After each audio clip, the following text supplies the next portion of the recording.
eSIM Studios YouTube and mobile app. The eSIM Studios YouTube channel offers the very best technology news and reviews with in-depth coverage found nowhere else. Hosted by founder and creator, Taylor Bell. He's a really good dude, college educated, and worked inside the industry. He knows what he is talking about. The eSIM Studios mobile app is an experience unlike any other tech app, with an easy-to-use interface view, late-breaking tech news from all over the industry, and so much more. eSIMstudios.app also includes the unlocker.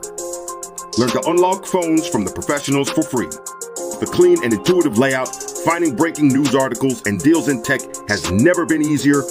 Watch and listen to the eSIM Studios YouTube channel and podcast from within the app. Additional features include easy Gcam download and installation, the Android Flash tool, and sign up for our weekly giveaway drawing.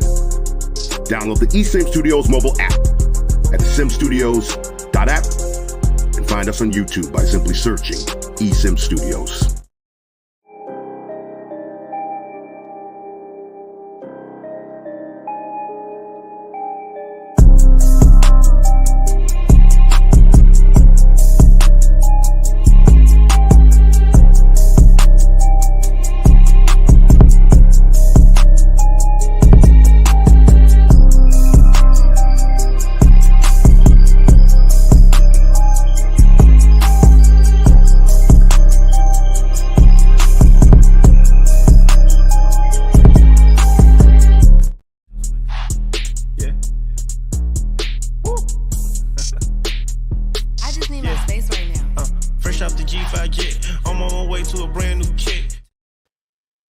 Welcome back, eSIM Studios podcast live stream episode number 135 on this Monday afternoon, July 1st, 2024. Today's going to be a quick episode. I have a birthday in the family, so we have plans for here shortly this afternoon. So we will get through the headlines today. We live stream every day, right? Every single day. The very best technology headlines or news that's making the headlines in technology, regardless of platform, Android, iPhone, even mini PCs, computers, all sorts of stuff. So if it involves technology, it involves eSIM Studios. So let me put on some background music here, and we will get to it. So have some interesting news here, right? I want to thank everybody for joining us. If you're catching this, again, it's going to be pretty quick, but probably 15 minutes. But if you miss it by chance, I know we're not recording at our normal schedule time. You can always catch the replay here on YouTube. You can also take us with you on the go anywhere you get your podcast, right? Apple Podcasts, Pocket Casts, the application, iHeartRadio Music app, YouTube Music, Amazon Music, wherever you get your podcast, simply search eSIM Studios and we will appear. So, let's get to it. Let me share the screen here. Our first story now, we're getting our stories from my application. I built this from the ground up myself, eSIMstudios.app. Now, we do have a winner. If you go to, I want everybody to go to eSIMstudios.app, right? I'll put the banner on the very bottom of the screen so everybody knows where to go. We do weekly giveaways here on eSIM Studios app. So if you can see on the left side, if you go to giveaway, weekly giveaways, this just ended. So, look, only 29 people entered, right? So you have an excellent chance of winning a weekly prize, whether it is a phone. This week it's a $25 Amazon gift card. As I mentioned, we're gonna do phones, tablets, all sorts of cool stuff that we have. Cases, phone cases that companies have provided us for reviews. We'll simply give those away. All sorts of cool stuff, right? Now, you can also listen to the podcast, audio podcast in our eSIM Studios app. You can also watch our YouTube channel on the eSIM Studios app at eSIMstudios.app, right? let me send out.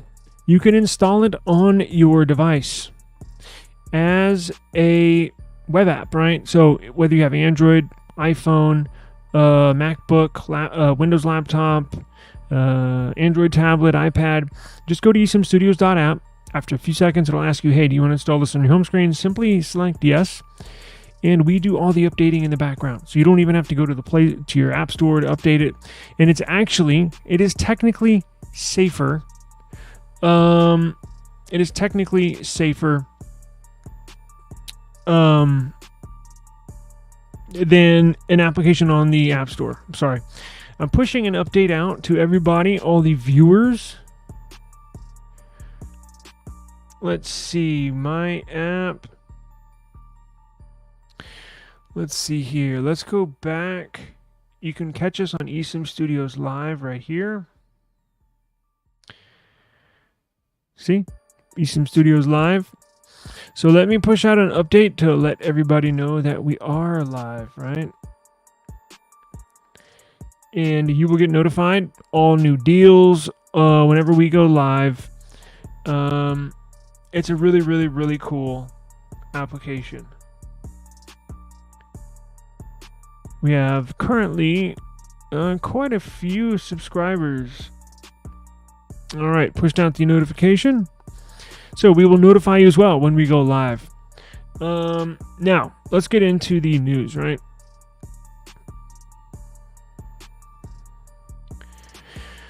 So, if you have a OnePlus 12, I know not a lot of our viewers, subscribers have a OnePlus 12. A few of y'all do, but there is now the June update.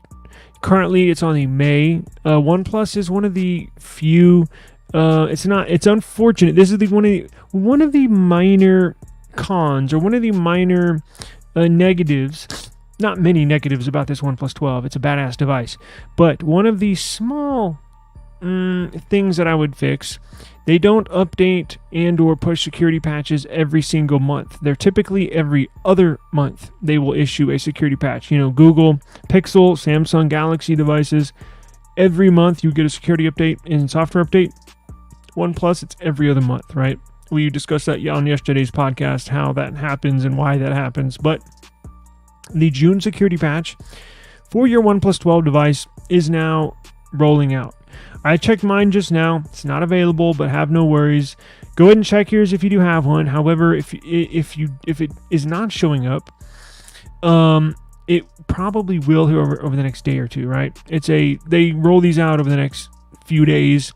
Now you can also, a little trick that has worked in the past, disconnect your mobile network. So disconnect Wi-Fi, disconnect mobile network like your SIM card, and then reconnect Wi-Fi, reconnect your mobile network. What that does is it cuts ties to the update server and refreshes that connection. And there's been times in the past where I'll do that and then boom, it automatically appears. Or simply turn off your phone, so power it off, power it back on, boom, reappears. So give that try those two tricks if you check in your settings and it's not there. And if you do all three of those and it's still nothing showing up, then just gonna have to wait a day or two. But if you do have a OnePlus 12, have no fear. I do have a list of bug fixes, improvements here on this article. Bunch of improvements, right? So you get animation improvements.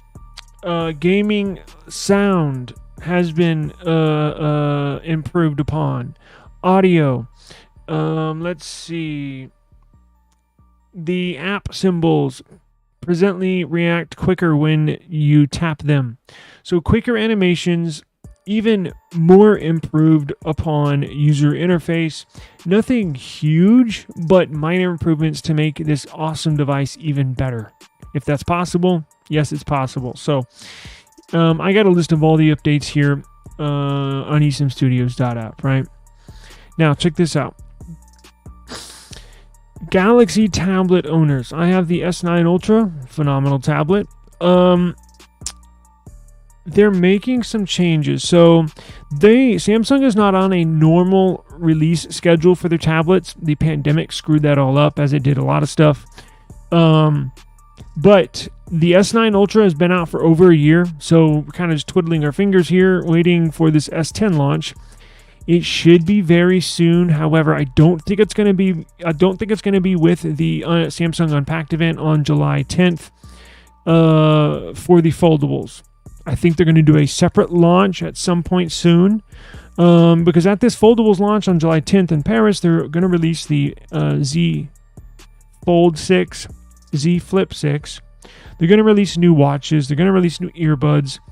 But I don't believe these are going to be a part of it. So these are probably another month or two away. And shoot, they might not even do a unveiling or a launch party or whatever you want to call it. They may just say, put out a press release and say, hey, these are now available. They've done that in the past, right? What are the changes? They are going to do away with the base model. So Samsung traditionally had 3 models. They've had going back to the S9, the current S9 lineup, they've had the Tab S9, Tab S9 Plus, Tab S9 Ultra. This year they're getting rid of the base model. So you're just going to have the Tab S10 Plus, which is a 12.4-inch AMOLED display. And then you're going to have a Tab S10 Ultra, which is a 14.6 super dynamic AMOLED display. The best of the best when it comes to Android tablets, right?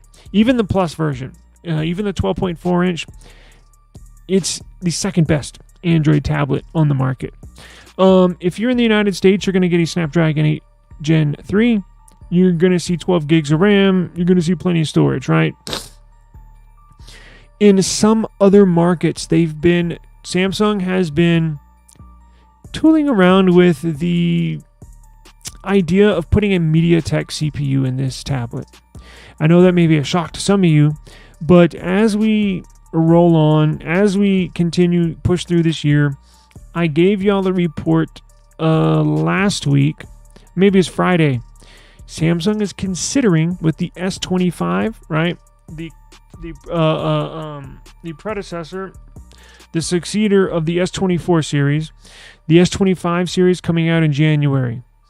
We did get reports that because S24, the current S24 and previous models, the US will always see the Qualcomm edition CPU. However, Samsung has put their Exynos CPU in other markets around the world. This year, it appears they cannot get their newest Exynos CPU under wraps. They've been having lots of issues in manufacturing of this new Exynos CPU. So they're actually, again, tooling around with the idea of putting a MediaTek there. Now, this would be the absolute flagship MediaTek CPU. This is not some year-old CPU. This is not some mid-range current CPU. This is going to be their flagship CPU.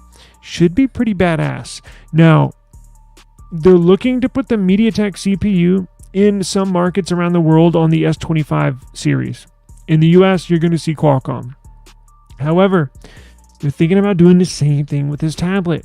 So the US will see a Snapdragon 8 Gen 3. However, we don't know where, but we do know the US will see Qualcomm in the S25 and the Tab S10.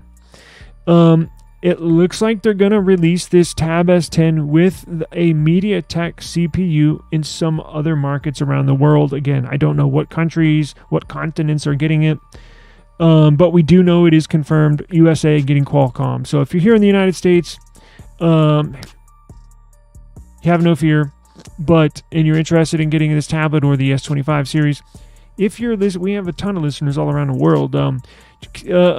Stay tuned, subscribe to our channel, download the eSIM Studios app on your phone. I'm going to stay on top of this topic. To me, it's very important, and as well as it is to you if you're outside of the United States. I promise I'll bring you the latest and greatest news when it comes to this, because it could affect your device, right? If you're interested in 2 of these devices. But internals should stay the same. Internals are going to get all new hardware, but you know what to expect when you get a Samsung tablet. If you've never had a Samsung tablet, it's just like their flagship. Now, I'm not talking about their mid-range tablets. This is like the S24 series, right? It's their flagship tablet series. You're going to get the best of the best.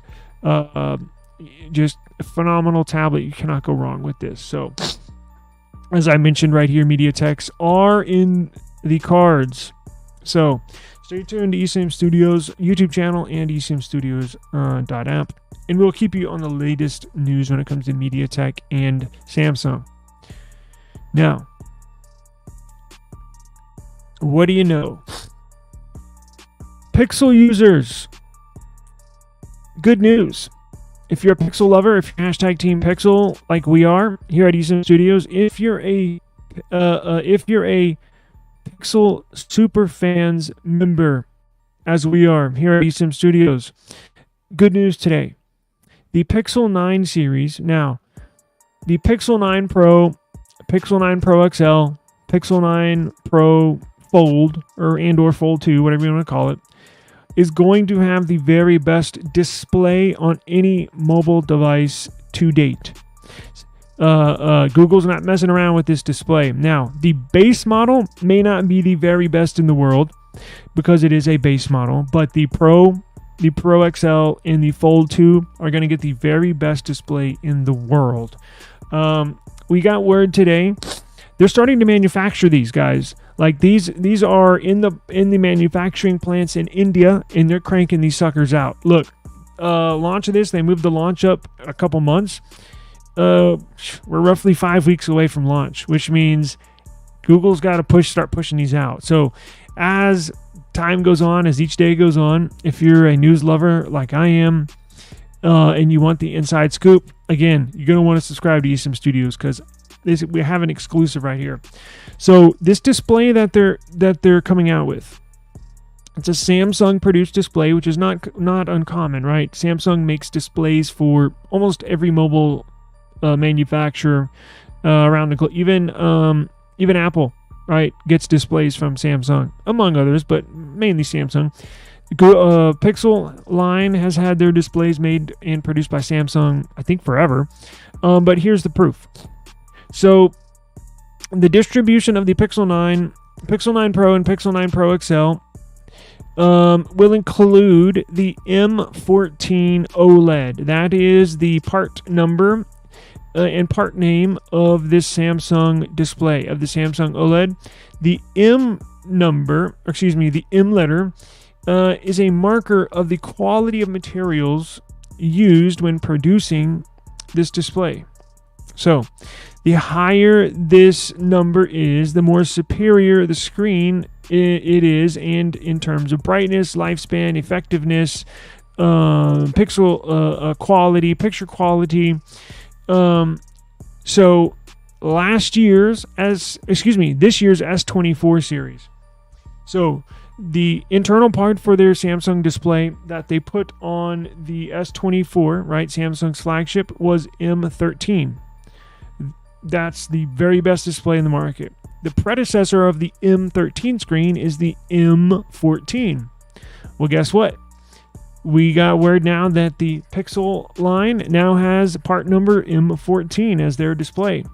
So they're going to get this all new. It's going to be a super dynamic AMOLED display. It's going to be the very best display on any mobile device in the world. And you will have that in your hands if you're going to order this new Pixel here in a matter of weeks. Now, another interesting fact. Samsung is selling this same display to Apple. So the new upcoming Apple iPhone 16 series, well, take that back. The 16 Pro and the 16 Pro Max are going to have this same M14 OLED display from Samsung. The 16 base model, 16 Plus are not. They're going to have last year's M13 display. So Apple's buying this display to put it on their very best Pro and Pro Max. Pixel's going to have this display technically before anybody because they're coming out in just a matter of weeks, right? So that's very good news if you're a Pixel lover, Pixel user, and Pixel supporter as we are. You're going to get a badass phone. This is going to be top of the line. Now, CPU, that's another story, and when we get ours in, we'll do a bunch of testing. But everything else, top of the line.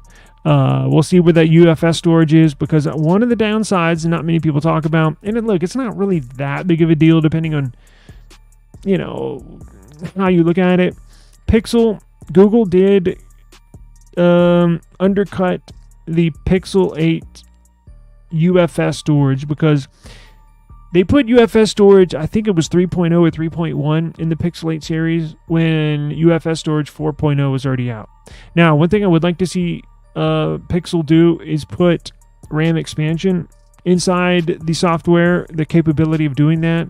But you're going to need fast UFS storage. I expect Google to put UFS storage 4.0 in these Pixel 9 devices. If they don't, I will let you know, because that's one of the first things I'm going to check. But again, not like it's a deal breaker, but if you're buying a flagship device, you need flagship internals, flagship hardware, right?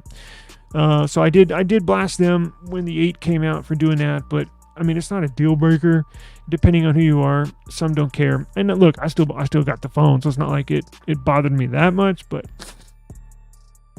hey, what's going on, brother? Look, yeah, so this Pixel 9 appears to be pretty badass. Now, let's see. I told you I was going to fly through these stories real quick. U.S. carriers have been tested, right? So there's an app, Open Signal. I think I did a app review of Open Signal. I'm not sure. Let me see. Yeah, looks like I did do a. Let's see here. It looks like I might put that app in the app review in the description. But Open Signal, they've been a long-standing application and company. Really, they've been a company before their app, and they just developed an app. But this company tests. It's an internal publication of insiders that developed an app, but all they do is test networks. They've been doing it for years. They do a best networks test every single year, right? And it looks and appears that the very best mobile operator is this year, you guessed it, T-Mobile. So depending on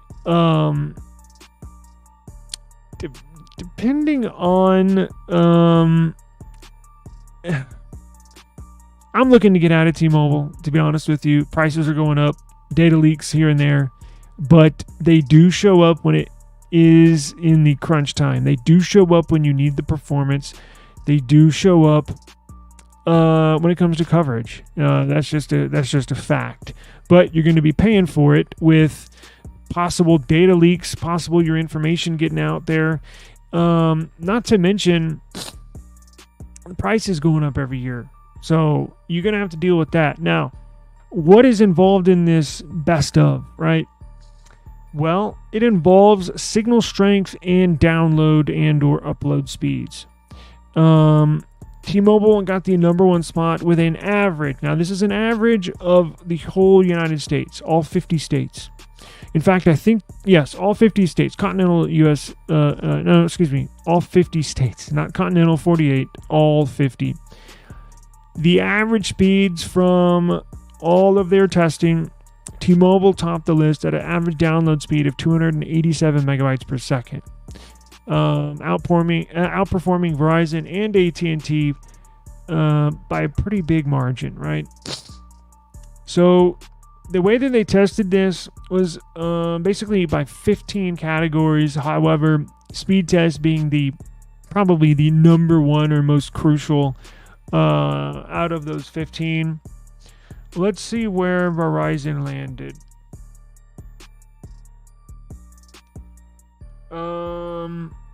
I know I put it in here somewhere.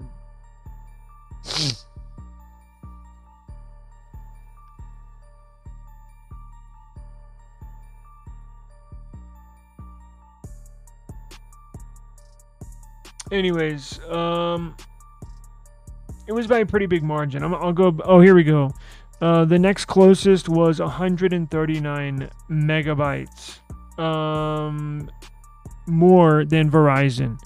So megabytes per second. So a pretty sizable difference. Now T-Mobile's been buying a ton of spectrum. T-Mobile's been buying Mint Mobile, been buying US Mobile, and they continue to fill out their network. It's interesting, and I'll get into this tomorrow because I need to get out of here. But I'll get into this tomorrow. T-Mobile is turning into the carrier they used to troll, or the carrier they used to target, right? Because they used to, when they were smaller, the Magenta, right? The quote unquote uncarrier. Now they're the main. Now they're the carrier.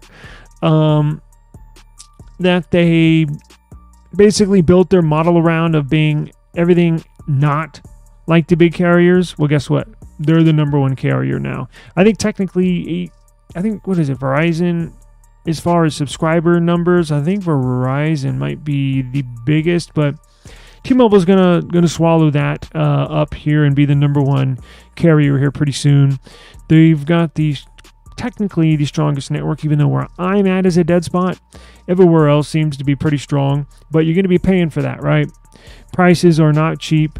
They're just not. Now, I'm looking to leave T-Mobile, quite honestly, and I've been looking at plans. I've been looking at signal strengths. I've been downloading eSIMs and testing networks here in my off time, and I think we'll get into that this week as well. If you want to leave T-Mobile, if you want to leave AT&T, if you want to leave Verizon, what is your options, right? What is your next best options? I think I'm going to spend a whole podcast this week just getting into that. What are your options? Let's look into everything. If you're leaving T-Mobile, let's look at AT&T, Verizon, and then all the MVNOs, or vice versa. If you're on Verizon and you're looking to leave, okay, well, let's look at AT&T, T-Mobile, and all the MVNOs. Or if you're on AT&T, okay, let's see what T-Mobile and Verizon's options are, and then all the MVNOs. MVNO is the subcarriers, right? So T-Mobile purchased Mint Mobile. So Mint Mobile would be an MVNO of T-Mobile. Cricket would be an MVNO of AT&T, right? So they use the towers, they use the same service, it's just at a cheaper price. And that's kind of behind the scenes how they work it out and get the prices down, which really doesn't matter in the long run. But why don't we do that one day this week? Let's get into, if you want to leave one of these big carriers, what are your options? And that leads us into our last story, because this is a cool plan with AT&T. Now, I don't know if it's enough to entice customers to move over to AT&T, but no other carrier in my research, my 15 minutes of research, offers this. So this could be an option. This could be something that pulls you to AT&T service, right? So there's a new plan. There's a new option AT&T is allowing to get you 3, and I might very well sign up for this. Y'all know I go through a lot of phones, regardless if I get sent a phone, if a OnePlus sends me a phone or Samsung sends me a phone, or if they don't. I still need to buy it because I still need to make content. I still need to make videos. I've traditionally gone through T-Mobile because they have pretty good upgrade deals where you get the device for free. You just got to trade in something, and I have tons of videos on how to hack that system. Now, T-Mobile's going through a bunch of changes and policy changes that I'm going to review this week when we get into it, because it looks like those days might be over. But we're getting into this AT&T thing. So they've just announced a new plan that gets you 3. You got that, including the one that you already have, assuming you already have a flagship, or you can get, so technically 4, well, I guess 4 phones the first year if you already have a phone, but put that aside. They'll give you 3 flagship or whatever phones you want to upgrade to per year in a 365 days. So you can get, now here's the catch. You're going to have to trade in your current phone. So let's say you sign up with AT&T right now on this plan. And you're going to get the new Pixel that's coming out No, take that back. You're going to get the new foldables, right? The new Samsung Galaxy, let's say Z Flip 6, right? Coming out on July 10th, right? So that would be number one. You can upgrade to that. Now, let's say I don't really like it that much. I'm going to go back to a Pixel. So August 13th, the new Pixel 9 series is coming out, assuming on AT&T. So you upgrade to that. That's 2 upgrades. And then you're like, nah, you know what? I'm going to go back to iPhone. Screw this Android thing. I'm going to go back to iPhone. So mid to late September, you upgrade to iPhone 16 Pro Max. Boom, that's 3. So there's your 3 upgrades in a calendar year. Now, the catch is you got to trade in your current phone. So if you start off with a Flip 6 and you're going to upgrade to the Pixel 9 Pro, you're going to have to trade in that Flip 6 for the Pro. And then you're going to have to trade in that Pixel 9 Pro in for the iPhone. See what I'm saying? You can't just keep the phone, but they'll allow you to upgrade 3 times in a calendar year. I can't remember the last time a carrier had a plan or something geared towards people that like to upgrade a lot, which is me. So this might be a viable option for myself. We will look into it. I think, why don't we do that tomorrow or Wednesday? We will go over the current landscape of plans, and if you want to upgrade, we'll look into Mint Mobile, we'll look into US Mobile, we'll look into Cricket, we'll look into AT&T, Verizon, T-Mobile, Metro, we'll look into US Mobile, if I already said. There's a bunch of little ones that we can look into as well. Visible, right? We'll do all of that, right? What are your options? We'll do that. And they're tomorrow, Wednesday. We'll just have to see how the day plays out, but we'll do it tomorrow, Wednesday. So I am going to get out of here. I appreciate the time. Thank you very much for joining us today. And as I mentioned, join us tomorrow. We'll get into it, all the different carrier things and all that good stuff, and having some minor PC issues. So I appreciate everybody bearing with me while I kind of work through these. I don't know what is going on, but I will try to work it out because I know it's kind of messing up the broadcast or the live stream. So appreciate y'all sticking with me, but let me get out of here. I got to run. eSIM Studios podcast, same time, same place tomorrow. See y'all tomorrow. Peace.